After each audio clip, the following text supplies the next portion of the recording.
Class 6 Hindi part 8 Sattriya और बिहू नृत्य। नमस्ते। आज हम इस चैप्टर को आसान भाषा में समझेंगे।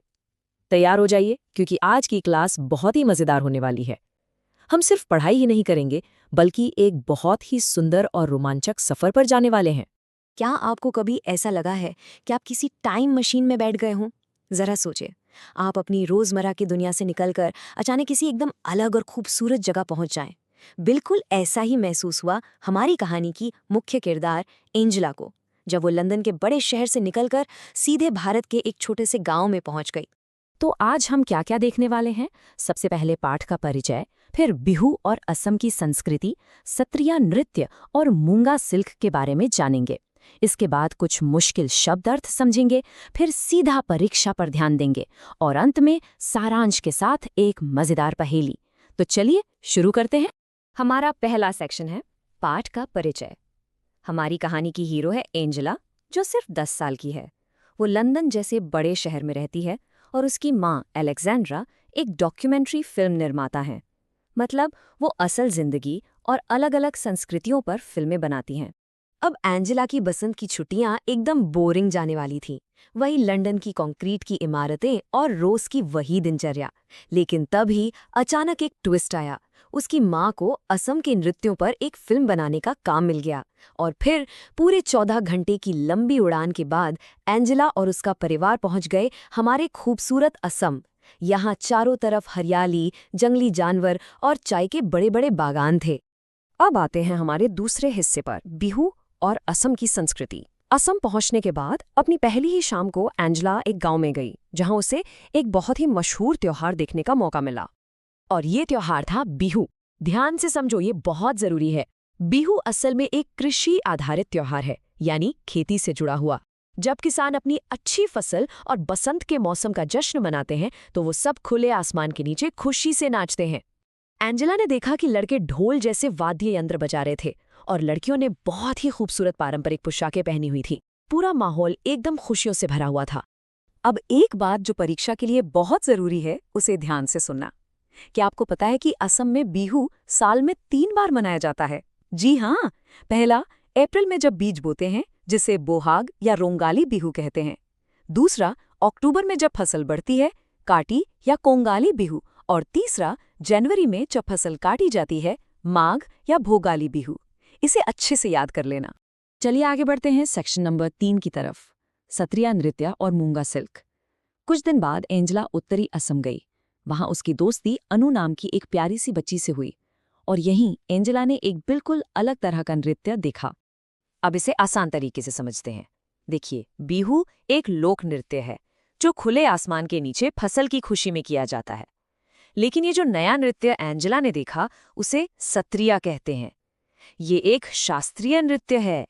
इसकी शुरुआत सत्र में हुई थी, यानी असम के वैष्णव मठों में। इस नृत्य में कलाकार सिर्फ नाचते नहीं हैं, बल्कि पौराणिक कहानियों को अपने नाटक के जरिए लोगों को बताते हैं। एंजेला ने जो सत्रिया नृत्य देखा, उसमें महिला कलाकारों ने भगवान विष्णु के 2 द्वारपालों जय और विजय की कहानी दिखाई। जब जय और विजय को मुनियों ने श्राप दिया और वो असुर बन गए, तो भगवान ने उन्हें कैसे बचाया, ये पूरी कहानी उनके नृत्य और नाटक में इतनी शानदार तरीके से दिखाई गई कि एंजेला तो बस देखती ही रह गई। अब नृत्य के साथ साथ इस चैप्टर में असम के एक बहुत ही खास कपड़े का भी जिक्र है, मूंगा सिल्क। इसका रंग एकदम सुनहरा होता है और सबसे मजेदार बात, ये पूरी दुनिया में सिर्फ असम में ही मिलता है। ये इतना मजबूत होता है कि 50 साल तक खराब नहीं होता। और तो और इसे ड्राई क्लीन कराने की भी जरूरत नहीं, आप इसे घर पर ही आराम से धो सकते हैं। अब बारी है हमारे चौथे सेक्शन की, शब्द अर्थ और संदेश। अगर आपको एग्जाम में अच्छे मार्क्स लाने हैं तो चैप्टर के मुश्किल शब्दों का मतलब क्लियर होना चाहिए। तो चलो इन्हें फटाफट समझते हैं। हमारा पहला शब्द है हतप्रभ। ध्यान से सुनिए, हतप्रभ का मतलब होता है हैरान रह जाना, इंग्लिश में सरप्राइज्ड। जैसे एंजेला बिहू का नृत्य देखकर एकदम हतप्रभ रह गई थी। दूसरा शब्द है सत्र। सत्र का मतलब होता है मठ या धार्मिक जगह, इंग्लिश में मोनेस्टरी। यहीं से ही सत्रिया नृत्य की शुरुआत हुई थी।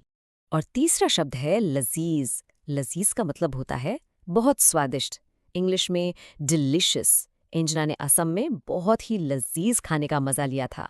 इन सब के बीच इस चैप्टर का एक बहुत ही गहरा और प्यारा संदेश है।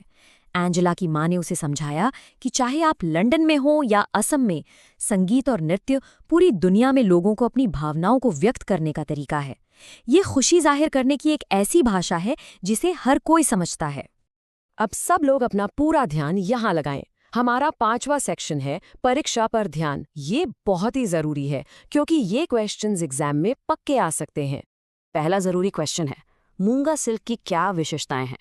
ये प्रश्न परीक्षा में आ सकता है और याद रखना, जब भी ये क्वेश्चन आए तो आपको इसे हमेशा बिंदुओं में यानी बुलेट पॉइंट्स में लिखना है ताकि आपको पूरे मार्क्स मिले।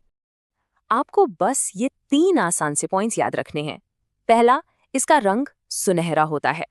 दूसरा, ये सिर्फ असम में मिलता है। और तीसरा, ये बहुत ही मजबूत होता है। बस इतना लिखोगे तो फुल मार्क्स पक्के समझो। एक और बहुत ही जरूरी क्वेश्चन जो अक्सर पूछा जाता है, समय के बदलने के साथ साथ सत्रिया नृत्य की परंपरा में क्या बदलाव आया है? इसका जवाब बहुत सीधा है। पहले सत्रिया सिर्फ पुरुष साधुओं द्वारा मठों में किया जाता था, लेकिन अब आधुनिक समय में महिलाएं भी इसे बहुत ही खूबसूरती से बड़े बड़े मंचों पर करती हैं। तो चलिए अब हम अपने आखिरी सेक्शन पर आ गए हैं, सारांश और मजेदार पहेली। अब हम जल्दी से पूरे चैप्टर को रिवाइज कर लेते हैं। पूरी कहानी इन 4 स्टेप्स में है। पहला, एंजेला का लंदन से असम की यात्रा करना। दूसरा, वहां बिहू नृत्य की खोज करना और उसे एंजॉय करना।